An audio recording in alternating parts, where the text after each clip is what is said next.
Assalamualaikum warahmatullahi wabarakatuh.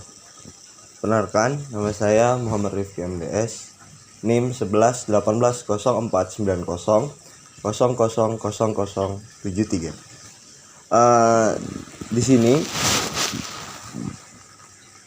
saya akan membuat video tentang beberapa materi yang akan kalian pelajari untuk memenuhi tugas dari mata kuliah Logika Penalaran Hukum yang diampu oleh Bapak Ali Mansur MA. Langsung saja ke topik yang pertama. Sebelumnya di sini saya akan menjelaskan 6 materi. Materi pertama yaitu ilmu hukum sebagai sui generis. Yang kedua kaidah hukum dan bahasa hukum. Yang ketiga logika hukum. Yang keempat penalaran hukum. Yang kelima mazhab penalaran hukum. Dan yang keenam itu analisa terhadap konsep-konsep hukum. Masuk saja kita ke materi yang pertama. Ilmu hukum sebagai ilmu sui generis. Karakter normatif ilmu hukum. Kita akan bahas itu untuk yang pertama di materi yang pertama ini. Ilmu hukum memiliki karakter yang khas, yaitu sifatnya yang normatif. Ciri yang demikian menyebabkan sebagian kalangan yang tidak memahami kepribadian ilmu hukum itu dan meragukan hakikat ilmu hukum karena hal itu, gitu kan. Keraguan itu disebabkan karena dengan sifat yang normatif, ilmu hukum bukanlah ilmu empiris. Selain itu juga objek telaahnya berkenaan dengan tuntunan perilaku dengan cara tertentu yang kepatuhannya tidak sepenuhnya bergantung pada kehendak bebas yang bersangkutan tadi, melainkan dapat dipaksakan oleh kekuasaan publik atau public power. Kajian hukum diempiriskan antara lain dengan merumuskan beberapa format penelitian hukum yang dilatar belakangi oleh metode penelitian ilmu sosial yang notabene adalah penelitian empiris. Yang kedua, terminologi ilmu hukum. Ini bagian kedua dari materi yang pertama. Terminologi ilmu hukum sendiri memiliki beberapa istilah. Bisa dikatakan terminologi ini istilahnya gitu kan. Ada rehweten sapatau, rechte theorie. Itu dalam bahasa Belanda. Ada juga jurisprudense atau legal science di bahasa Inggris, dan jurispruden dalam bahasa Jerman. Dalam kepustakaan Indonesia sendiri, makna dari ilmu hukum ini sama dengan bahasa-bahasa Latin yang tadi. Jadi tidak ada makna spesifik tentang ilmu hukum, tapi semua bahasa memiliki makna yang sama. Jadi sudah ada lama gitu artinya sebelum ilmu hukum ini ditulis di KBBI. Jadi pengertiannya itu diambil dari bahasa Latin. Istilah-istilah inilah yang dibilang tuh kayak disejajarkan dalam bahasa asing. Yang ketiga, jenis ilmu hukum. Jenis ilmu hukum ada 2. Yang pertama itu ilmu hukum normatif. Yang kedua itu ilmu hukum empiris.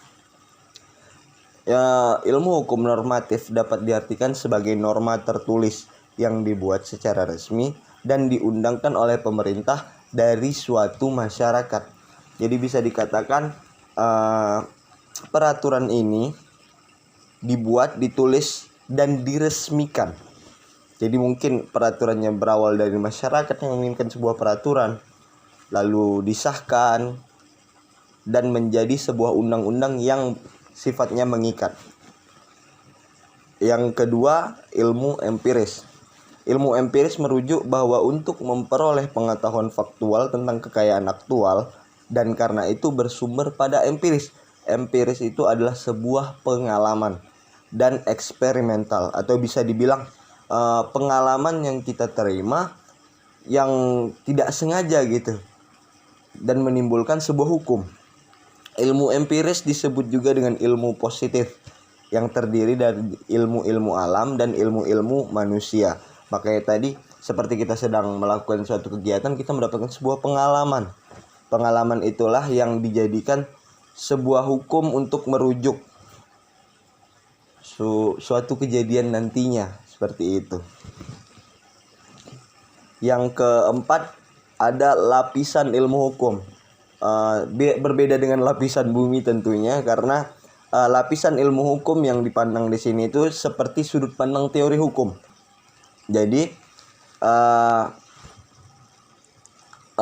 lapisan ilmu hukum yang di sini itu adalah sudut pandang teori hukum. Oke. Menurut Philippus M. Hajon dan Tati Sri Darmiati menegaskan bahwa sudut pandang teori hukum dibagi menjadi 3 lapisan umum, yaitu dogmatik hukum, teori hukum, dan filsafat hukum. Oke, itu tadi materi yang pertama. Kita akan masuk ke materi yang kedua.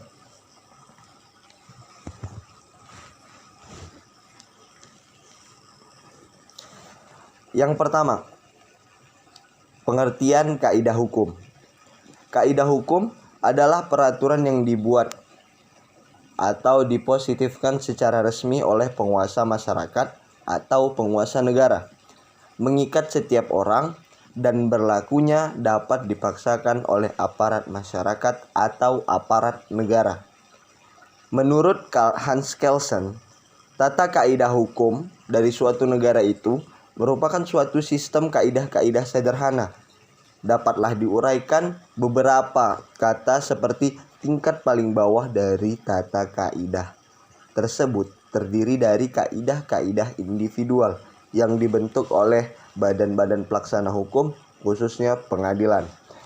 Ditinjau dari segi kaidah, hukum dibagi menjadi 3. Yang pertama itu berisi tentang perintah, yang kedua berisi larangan, yang ketiga itu berisi tentang perkenaan. Yang kedua, pengertian bahasa hukum. Bahasa hukum adalah bahasa aturan dan peraturan yang bertujuan untuk mewujudkan ketertiban dan keadilan, untuk mempertahankan kepentingan umum dan kepentingan pribadi di dalam masyarakat. Namun dikarenakan bahasa hukum adalah bagian dari bahasa Indonesia yang modern, maka dalam penggunaannya ia harus tetap terang, monsemantik, dan memenuhi syarat estetika bahasa Indonesia. Yang ketiga, hubungan kaidah hukum dan bahasa hukum. Kaidah hukum memiliki hubungan yang sangat erat dengan bahasa hukum. Hubungan tersebut terletak pada bahasa hukum yang terdapat dalam aturan hukum, seperti undang-undang, peraturan pemerintah, peraturan daerah, bahkan kebijakan-kebijakan pemerintah. Dalam menyusun rancangan peraturan perundang-undangan tersebut, bahasa hukum merupakan suatu hal yang utama, karena bahasa hukum harus dapat memberikan kejelasan dari setiap pasal yang tercantum dalam aturan tersebut. Kejelasan ini akan menimbulkan kepastian terhadap pengertian yang diberikan oleh aturan tersebut. Itu tadi adalah materi kedua. Kita masuk materi ketiga. Di materi ketiga ini, bagian pertamanya kita akan membahas tentang konsep dan terminologi dalam logika hukum. Secara etimologi, kata konsep berasal dari bahasa Latin, yaitu conceptum, yang berarti sesuatu yang mampu dimengerti. Menurut Sujaji, konsep adalah pemikiran abstrak yang dipakai untuk mengklasifikasikan atau menggolongkan. Biasanya ditunjukkan dengan sebuah istilah serta susunan kata. Sedangkan maknanya secara terminologi atau bahasa Latin, terminus atau peristilahan adalah ilmu tentang istilah dan penggunaannya. Makna logika secara etimologi berasal dari kata Yunani, yaitu logike, atau dalam kurung kata sifat, dan kata benda dari logika tersebut adalah logos, yang berarti hasil pertimbangan akal pikiran yang diutarakan lewat kata dan dinyatakan dalam bahasa, atau yang lebih sederhana yakni perkataan sebagai manifestasi dari pikiran manusia.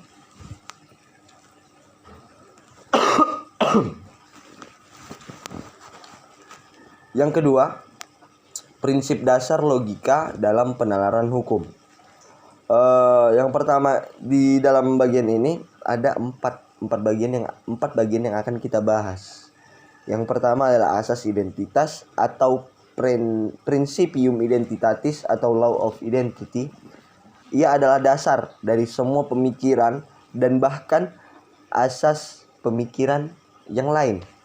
Kita tidak mungkin dapat berpikir tanpa asas ini.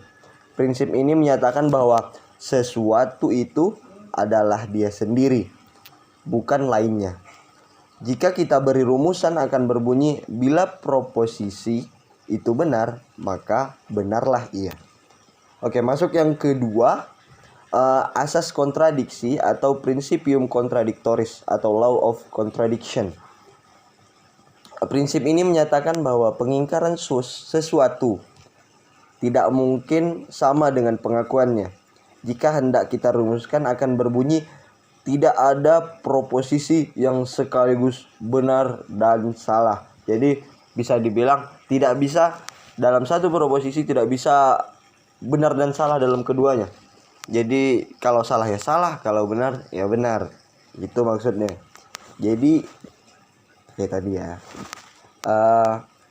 Yang ketiga, asas penolakan kemungkinan ketiga atau principium exclusi terti atau law of excluded middle. Asas ini menyatakan bahwa antara pengakuan dan pengingkaran kebenarannya terletak pada salah satunya. Pengakuan dan pengingkaran merupakan pertentangan mutlak. Karena itu di samping tidak mungkin benar keduanya, juga tidak mungkin salah keduanya. Jadi ada yang benar, ada yang salah. Jadi dalam asas penolakan kemungkinan yang ketiga ini, jika ada dua proposisi, bisa dibilang tidak bisa dua-duanya disalahkan. Harus salah satu benar dan salah satu yang disalahkan. Yang keempat, principium rationis sufficientis atau law of sufficient reason. Asas ini berarti hukum cukup alasan adalah kaidah yang melengkapi hukum kesamaan atau principium identitatis.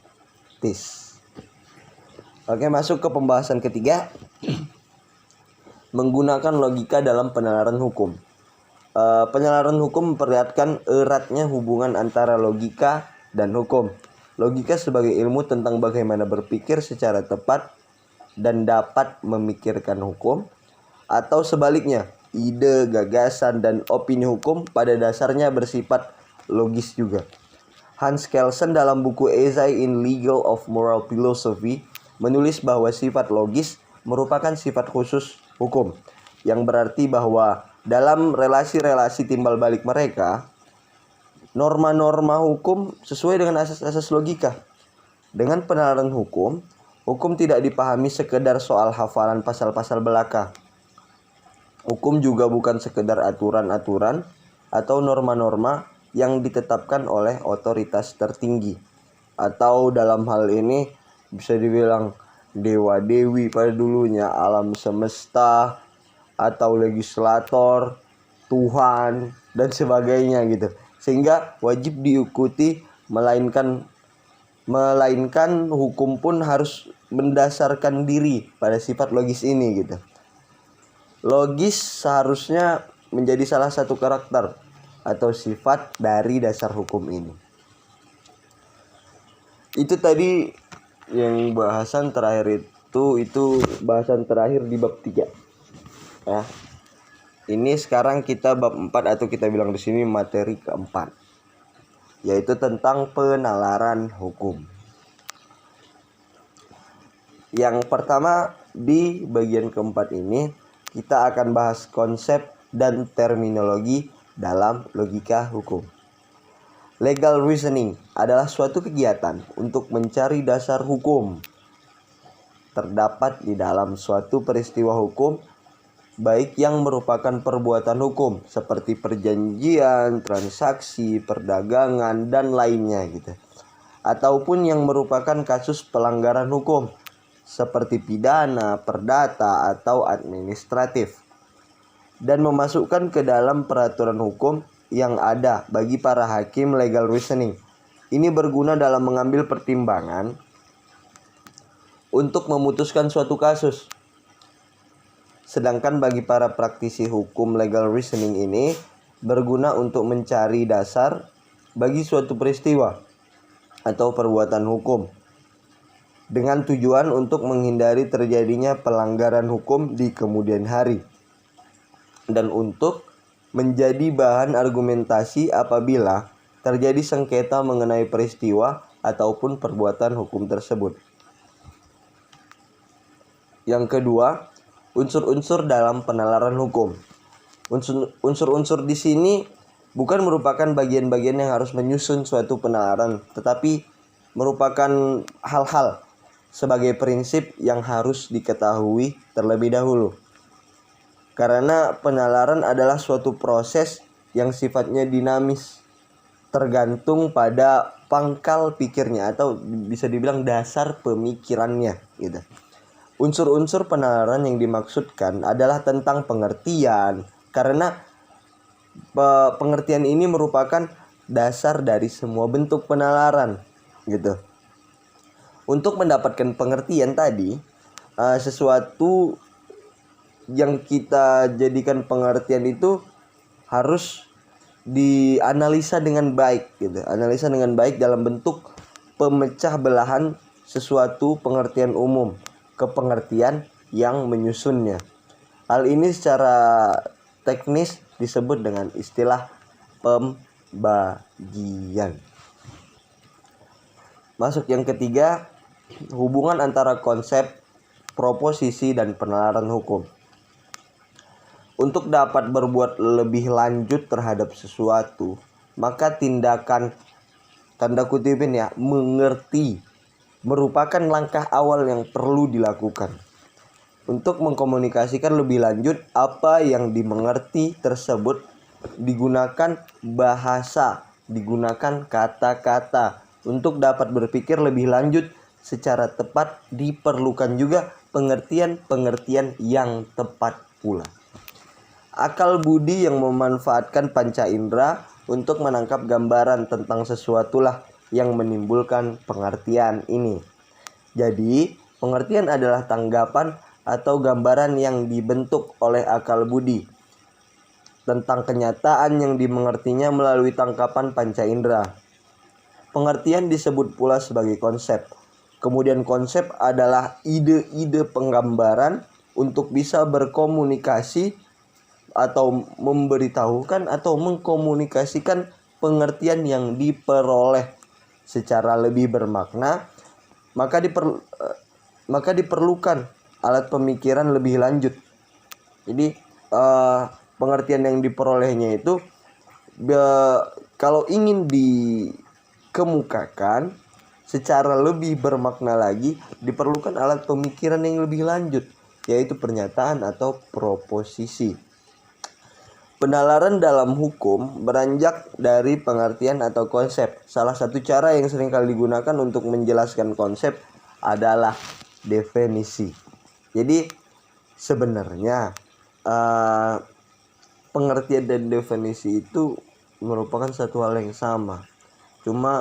Tetapi sebelum mencapai ke jenjang itu, sebelumnya ada konsep-konsep yang telah ditelaah bersama, telah dicari bersama konsep-konsepnya, telah ditentukan konsepnya, sehingga setelah itu dijadikan sebuah pengertian berdasarkan konsep yang telah ada dan telah dicari serta telah disepakati begitu. Dijadikanlah sebuah pengertian atau definisi gitu.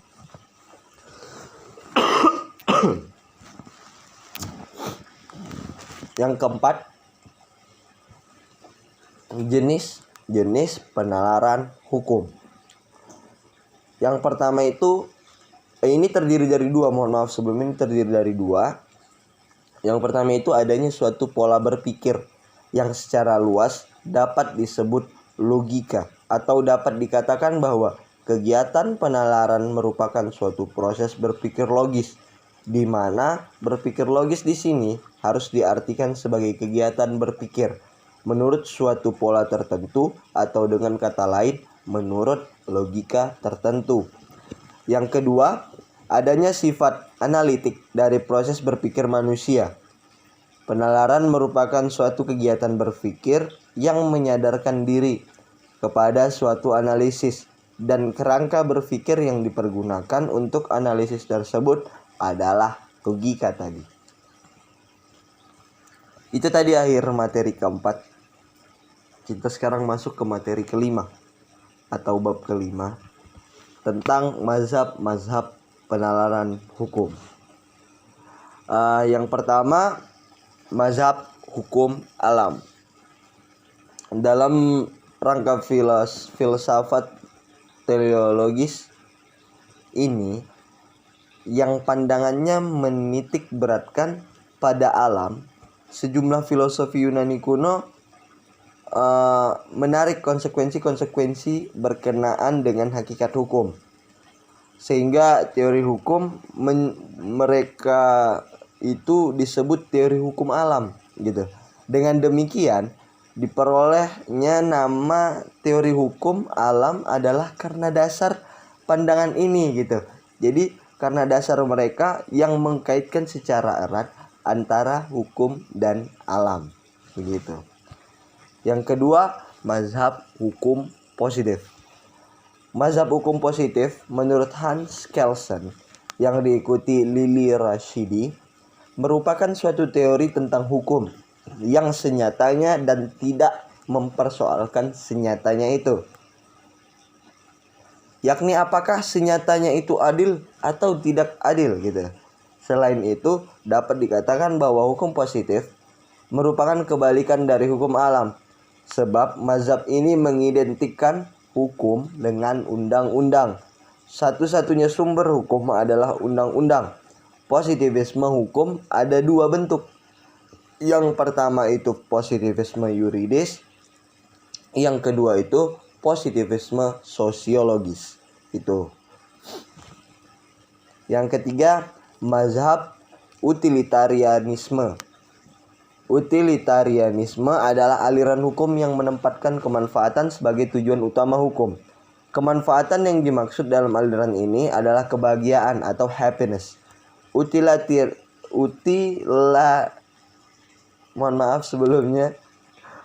Utilitarianisme memandang baik, buruk, atau adil tidaknya suatu hukum bergantung pada apakah hukum ini memberikan kebahagiaan kepada manusia atau tidak gitu. Kebahagiaan tersebut diupayakan agar dapat dinikmati oleh sebanyak mungkin individu dalam bermasyarakat. Yang keempat, mazhab sejarah. Lahirnya mazhab sejarah merupakan suatu reaksi yang langsung terhadap suatu pendapat yang diketengahkan oleh Thibaut dalam pamfletnya gitu. Aliran ini adalah yang paling terkenal terutama di negara-negara penganut sistem common law. Tokoh-tokoh penting mazhab sejarah yaitu Friedrich Karl von Savigny 1770 sampai dengan 1861, Puchta 1798 sampai dengan 1846, dan Henry Summermain 1822 sampai 1888. Von Savigny menyatakan bahwa hukum timbul bukan karena perintah penguasa atau karena kebiasaan, tetapi karena perasaan keadilan yang terletak dalam jiwa bangsa itu. Full case. Yang kelima, mazhab sociological jurisprudence. Sociological jurisprudence merupakan suatu mazhab dalam filsafat hukum yang mempelajari hubungan timbal balik antara hukum dan masyarakat. Sedangkan sosiologi hukum adalah cabang dari sosiologi yang mempelajari pengaruh masyarakat kepada hukum. Singkatnya, sociological jurisprudence mempunyai cara pendekatan yang bermula dari hukum ke masyarakat, sedangkan sosiologi hukum sebaliknya begitu, yaitu pendekatan dari masyarakat ke hukum. Pragmatic legal realism, itu kita akan pembahasan yang kelima. Pragmatic legal realism disebut pula dengan realisme hukum. Dalam pandangan penganut realisme hukum, hukum adalah hasil kekuatan-kekuatan sosial dan alat kontrol sosial.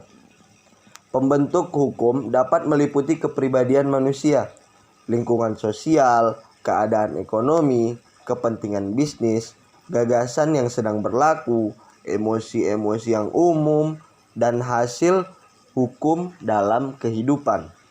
Pandangan dalam realisme hukum adalah bahwa tidak ada hukum yang mengatur suatu perkara sampai ada putusan hakim terhadap perkara itu. Apa yang dianggap sebagai hukum di dalam buku baru merupakan tafsiran tentang bagaimana hakim akan memutuskan. Jadi sebagai hukum di dalam buku itu bisa dibilang kita bisa menganggap itu sebagai tafsiran baru tentang bagaimana hakim akan memutuskan gitu. Ya, di sini kita kayaknya udah masuk ke materi yang terakhir ya. Ke materi yang terakhir yaitu tentang analisa terhadap konsep-konsep hukum. Yang pertama itu hak. Kita akan membahas tentang pengertian hak secara umum, yaitu segala sesuatu yang harus didapatkan oleh setiap orang yang telah ada sejak lahir, sehingga dapat diartikan bahwa hak adalah sesuatu yang dimiliki oleh manusia sejak lahir gitu, dan harus didapatkan atau terpenuhi untuk setiap orang yang memiliki hak tersebut. Untuk setiap orang yang memiliki hak tersebut, bisa dibilang untuk semua orang. Tidak ada yang memiliki hak tersebut, jatuhnya semua orang pasti memiliki hak. Jadi semua orang juga bakal melaksanakan itu gitu, harus memenuhi itu gitu. Jadi hal ini dapat digunakan untuk meninjau makna hak yang dimiliki oleh setiap manusia, terlebih terkait hak kebebasan berpendapat di muka umum sebagai warga negara Indonesia dan batasan hak kebebasan berpendapat di muka umum gitu. James Winnicott tahun 1996 menyatakan bahwa hak itu memiliki unsur-unsur gitu. Unsur-unsurnya itu antara lain pemilik hak, yang kedua itu ruang lingkup penerapan hak, dan pihak yang bersedia dalam penerapan hak tersebut gitu. Yang kedua, kewajiban. Kewajiban berasal dari kata wajib. Wajib adalah beban untuk memberikan sesuatu yang semestinya dibiarkan atau diberikan melulu oleh pihak tertentu, serta tidak dapat oleh pihak lain manapun yang pada prinsipnya dapat dituntut secara paksa oleh pihak yang berkepentingan. Kewajiban adalah sesuatu yang harus dilakukan. Kewajiban itu ada beberapa jenis gitu. Yang pertama ada kewajiban mutlak, tertuju pada diri sendiri, maka tidak berpasangan dengan hak dan nisbi melibatkan hak di lain pihak. Yang kedua, kewajiban publik. Dalam hukum publik yang berkorelasi dengan hak publik ialah wajib mematuhi hak publik, dan kewajiban perdata timbul dari perjanjian berkorelasi dengan hak perdata. Yang ketiga, kewajiban positif, menghendaki dilakukannya sesuatu, dan kewajiban negatif gitu, tidak melakukan sesuatu. Jadi menghendaki dilakukannya sesuatu pada kewajiban positif, serta tidak melakukan sesuatu pada kewajiban negatif gitu. Yang keempat, kewajiban universal atau umum, ditunjukkan kepada semua warga negara atau secara umum ditunjukkan kepada golongan-golongan tertentu, dan kewajiban khusus timbul dari bidang hukum tertentu dan perjanjian gitu. Yang kelima, kewajiban primer, tidak timbul dari perbuatan melawan hukum. Misal kewajiban untuk tidak mencemarkan nama baik dan kewajiban yang bersifat memberi sanksi. Sementara itu kewajiban primer ini timbul dari perbuatan melawan hukum, misal seperti membayar kerugian gitu. Dalam hukum perdata, sanksi bisa digunakan kayak sanksi berupa uang seperti itu. Yang ketiga, hubungan hukum. Setiap hubungan hukum mempunyai dua segi. Segi befoeded atau kekuasaan atau kewenangan atau hak gitu. Dengan lawannya plih atau kewajiban. Kewenangan yang diberikan oleh hukum kepada subjek hukum atau orang atau badan hukum dinamakan hak. Mengenai hubungan hukum ini, Lugeman sebagaimana dikutip oleh Suroso berpendapat bahwa dalam tiap hubungan terdapat pihak yang berwenang atau berhak meminta prestasi yang disebut dengan prestasi subjek gitu. Dan pihak yang berwajib melakukan prestasi disebut plih subjek. Yang keempat, setelah kita membahas hubungannya, kewajibannya, haknya gitu, maka yang keempat yang pasti ada di pikiran kita semua setelah hak, kewajiban gitu, akibatnya gitu.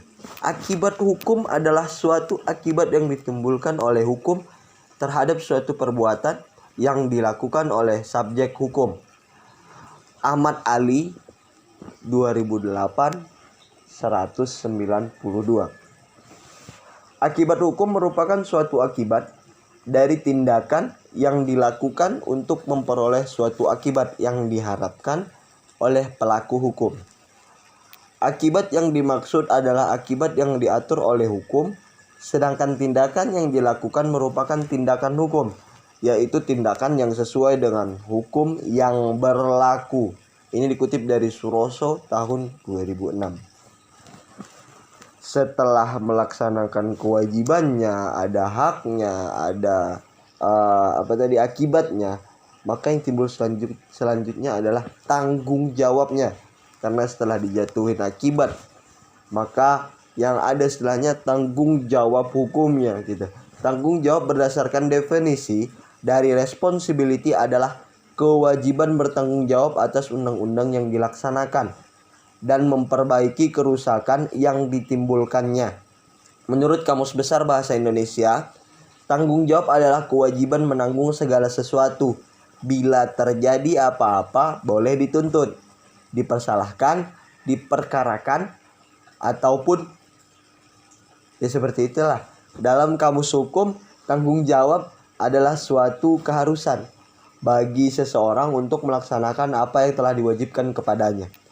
Menurut hukum, tanggung jawab adalah suatu akibat atau konsekuensi kebebasan seseorang tentang perbuatannya yang berkaitan dengan etika atau moral dalam melakukan suatu perbuatan. Itu tadi beberapa pembahasan yang saya bilang tadi, ada 6 materi ya. Ada 6 materi yang dimana materi pertama tadi kita bahas ilmu hukum sebagai ilmu sui generis, yang kedua ilmu hukum dan bahasa hukum, yang ketiga itu logika hukum, yang keempat penalaran hukum, yang kelima mazhab penalaran hukum, dan yang keenam yang terakhir tadi saya jelaskan itu analisa terhadap konsep-konsep hukum. Ada hak, kewajiban, terus akibat gitu. Ada 5 bagian tadi itu di bagian yang ke-6 gitu. Jadi cukup sekian materi yang mungkin bisa menjadi referensi bagi penonton yang menonton. Mohon maaf jika ada kesalahan kata-kata atau kurangnya kemampuan dalam berbicara, karena saya juga melengkapi tugas. Terima kasih sebelumnya. Assalamualaikum warahmatullahi wabarakatuh.